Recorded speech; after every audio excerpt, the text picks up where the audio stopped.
Well, now taxi feuds are still rife in Gauteng. The death of two people following clashes between taxi associations has led to Transport MEC Mr. Jacob Mamabolo dissolving the executive committees of both the Witwatersrand and the Nancefield Dube West taxi associations. Well, the MEC Mamabolo joins us now for more on this. Thank you so much, MEC, for your time. Good morning to you. Let's talk about how severe the situation was within the taxi association to a point where it had to lead to you making a decision to dissolve them. Well, firstly, good morning to you, to all the viewers, and thanks very much for the opportunity. The taxi associations, Nandue and Wata, have a track record and history that whenever skirmishes start or fights start like these ones, where we have seen two people killed in Wata in the last 2 weeks and two killed this week in Nandue, that could turn Soweto into a mini taxi war zone. And it was therefore important that very promptly and swiftly we move in to contain the situation. The two options we have, and these are not options you exercise easily, is once you start to see that there's going to be violence, you could, in terms of the law, close taxi ranks, which is what happened in 2019 between March and July, which has a huge impact on taxi operators themselves, on community members, commuters. And this was also not an easy decision, was to dissolve the two executive committees with the intention to take control over their resources, because we know where there is taxi violence, resources of taxi associations are used. So it was in that context that we had to protect commuters, protect the taxi operators themselves, and bring stability into Soweto, and this was the best decision under the circumstances. Now, with that decision being made then, have you appointed an administrator at this point? That's so the technical process is you convey your intentions to dissolve them and finally dissolve them. And once that is done, then you work with them, because there are also higher bodies and structures. You need to work with them to put together administrators and announce the timelines.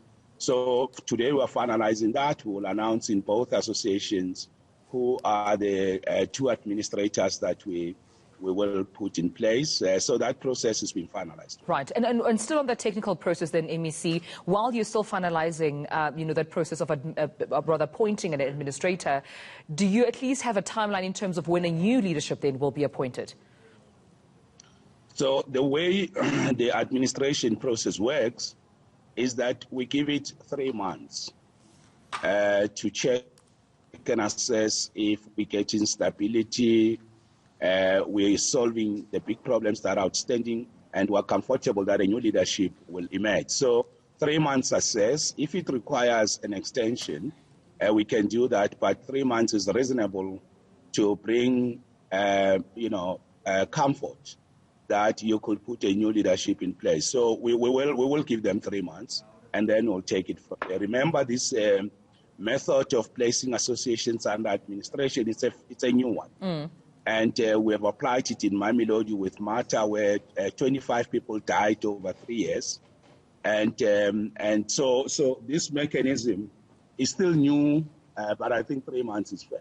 All right then. Well, let me allow you to wear your hat as the acting MEC of Health at this point in the province, and talk to you about moving into alert level 1. How is the province standing right now, just in terms of numbers and also monitoring infections, but also ensuring that the citizens and residents rather of this province continue to abide by the regulations, even though restrictions have been eased down? Yeah, let me say to the viewers that just yesterday I was in Mamelodi, where we were conducting site inspections in the different clusters that are critical for COVID-19. But the context to that is the President of the Republic of our country, President Ramaphosa, has actually indicated that as we lower down alert levels, we have to remain vigilant. We must not lower the guard. We must not be complacent. Gauteng has a unique challenge, and that is whenever we open up the economy, essentially being the hub of the country's economy, it means more risky activity for us.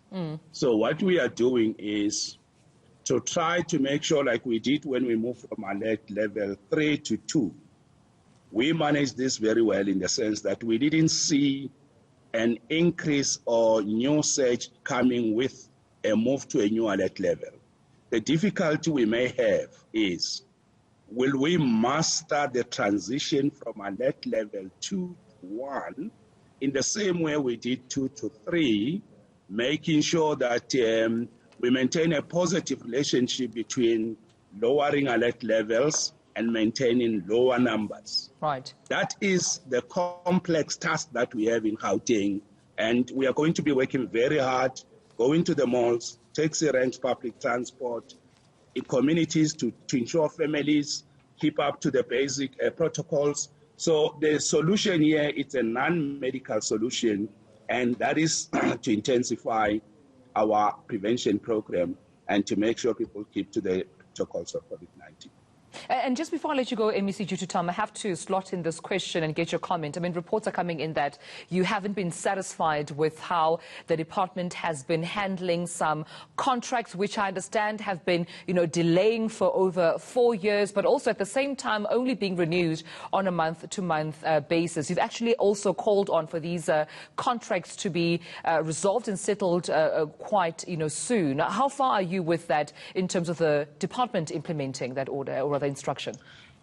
Yes, and this was very recent, I've issued that directive. One of the difficulties we have in the Department of Health is really clean governance, clean administration, and running the department in a manner that is consistent with good governance and what the law is required. It can't be acceptable that instead of going into proper procurement processes, the department just keep on extending contracts that their lifespan has clearly expired. So to that extent, the directive has been given. I have to give the HOD and the management to return back and say this is the plan, but clearly this has got to stop and stop it immediately. All right, that's where we'll leave it. Thank you so much, MEC for Transport in Gauteng, but also acting MEC of Health within Gauteng, Mr. Jacob Mamabolo.